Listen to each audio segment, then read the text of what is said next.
ओम सर्वमंगल मांगल्ये शिवे सर्वार्थ साधिके शरण्ये त्र्यंबके गौरी नारायणी नमोस्तुते।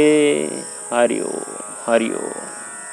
सज्जनों, मैं आचार्य विजेंद्र वशिष्ठ आज आपको स्वप्न में उल्लू के दर्शन होने पर किसके ऊपर कैसा प्रभाव पड़ता है उसके विषय में बतला रहा हूँ। सबसे पहले यदि किसी गर्भिणी स्त्री को उल्लू के दर्शन हो रहे हैं और बार बार हो रहे हैं तो ये उसकी संतान होने वाली संतान के ऊपर प्रभाव डालता है। ये उसके लिए कष्टकारी समय है। इस समय में उसे सावधान रहने की ज़रूरत है। यदि कोई बीमार व्यक्ति है उसको बार बार उल्लू के दर्शन हो रहे हैं तो ये उसके लिए और भी घातक समय है, क्योंकि उसका रोग बढ़ने वाला है, उसकी रोग प्रतिरोधक क्षमता घटती जाएगी और ऐसे वक्त में उसकी केयर और अधिक करने की आवश्यकता है। डॉक्टर के द्वारा अच्छे से ट्रीटमेंट करवाना उसके लिए बेहद ज़रूरी है, अन्यथा वो काल मुख में भी समा सकता है। ये उसके लिए बहुत ही ज़्यादा घातक समय है।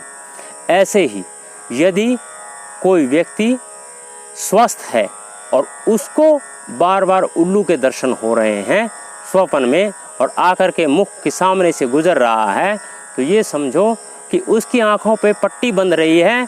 वो जो कार्य कर रहा है उसमें किसी की सुनवाई न करके स्वयं के ऊपर सब आत्मनिर्भर होकर के काम कर रहा है, लेकिन उसे सफलता नहीं मिलेगी।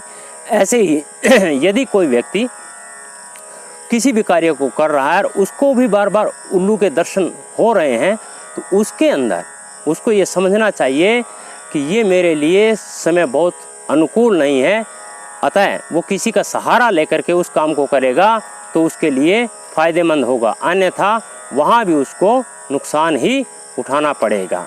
ऐसे ही यदि कोई विद्यार्थी परीक्षा दे रहा है उस समय उसको उल्लू के दर्शन हो रहे हैं तो ये उसके लिए अनुकूल नहीं है, क्योंकि वो प्रतियोगी परीक्षाओं में सफलता प्राप्त नहीं करेगा। आज इस एपिसोड में सज्जनों आप लोगों ने उल्लू के दर्शन के बारे में समझा है। हम आने वाले किसी एपिसोड में फिर किसी विषय पर आपके सामने प्रस्तुत होंगे। हर हर महादेव।